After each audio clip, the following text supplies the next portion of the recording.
गावाकडची सकाळ म्हणजे अलार्म नाही, कोंबड्यांचा थेट लाईव्ह कॉन्सर्ट. इथे स्नूज नाही होत, तर कोंबडा म्हणतो उठा रे बाबा, कामाला लागा.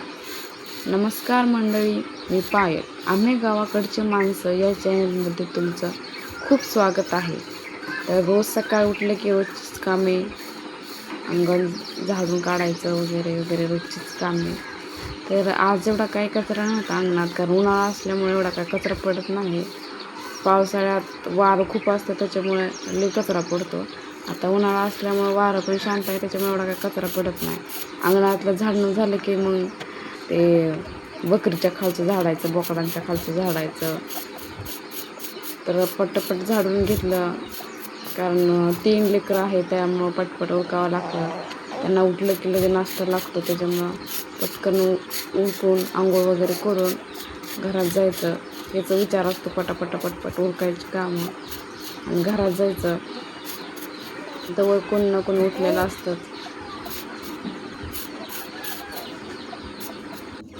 आमच्याकडं काय जास्त बकरी वगैरे नाही, ते एकच बोकड आहे. ते पण आमच्या हॉटेलला लागायचं होतं म्हणून घेतलं होतं. ते घरीच बांधले आणि एक गाई आहे, त्याच्यामुळे एवढं काय तिथलं झाडाचं नसतं, थोडंच झाडाचं असतं. तर गावाकडची सकाळ बघा कशी आहे, घेतलं निसर्गरम्य वातावरण. खूप सकाळ सकाळ लय भारी वाटतं. उठलं म्हणजे असं इकडं तिकडं बघितलं ना मन फ्रेश होतं, सगळी टेन्शन वगैरे विसरून. तर हे आमची स्वीटी बघा कशी दोघी खेळतात, स्वीटी आणि डॉली आहे. तर आंघोळ वगैरे करून मेकअप वगैरे नट्टाफट्टा करून झाडू घेतला हातात आणि झाली घरातली कामे सुरू.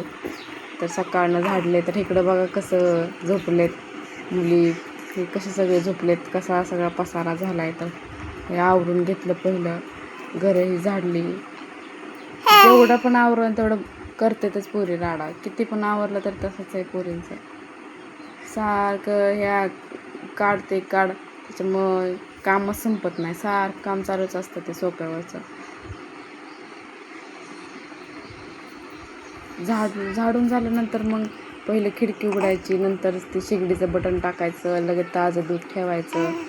देवपूजा वगैरे सासूबाई आल्यानंतर करतात. मग सकाळची सुरुवात हे गोड शिऱ्याने, म्हणजे दिवस पण गोड जातो.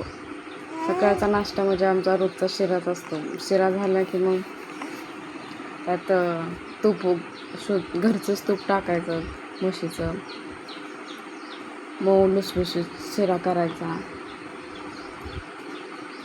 दिवसाची सुरुवात शिऱ्याने झाल्यामध्ये दिवस पण गोड जातो. तर आम्ही अशा पद्धतीनं शिरा करतो. तुम्ही कशा पद्धतीने करता? आमची अशी गावाकडची साधी पद्धत आहे. त्यात थोडं मीठ पण टाकतो. काही जण टाकतात मीठ, तर काही जण टाकत नाही. पण आता आमच्या सासूबाई टाकतात, त्यामुळे आम्हाला बी टाकावं लागतं. तर शिरा झाला माझा रेडी.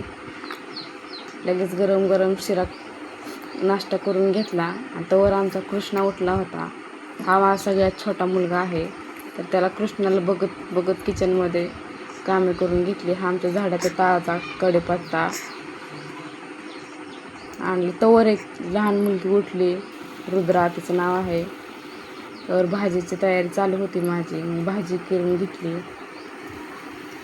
असं टोमॅटोमध्ये थोडं मीठ टाकलं म्हणजे टोमॅटो पटकन विरघळतो. नंतर त्यात लसूण, कोथिंबीर वगैरे ठेचून टाकली, जिरे टाकले. तर अशी आमच्या साध्या पद्धतीने, गावाकडच्या पद्धतीने अशी साधी भाजी असते.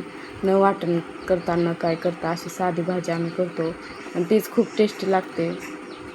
जास्त काही मसाले वगैरे टाकत नाही, घरचा एक मसाला टाकतो, हळद, मीठ एवढंच टाकतो, तरी पण भाजी छान होती. घरचा मसाला चांगला असल्यामुळे भाजीला पण चव चांगली येते. तर आज आम्ही डाळीची आमटी केली होती. खूप दिवस झालं डाळीची आमटीच केली नव्हती, त्यामुळे म्हणले आज तर करावं. डाळीची आमटी खूप भारी लागते. डाळीची आमटी केली कृष्णाला बघत बघत. तर आजच्यासाठी एवढंच होतं. नंतर पुन्हा भेटू. बाय.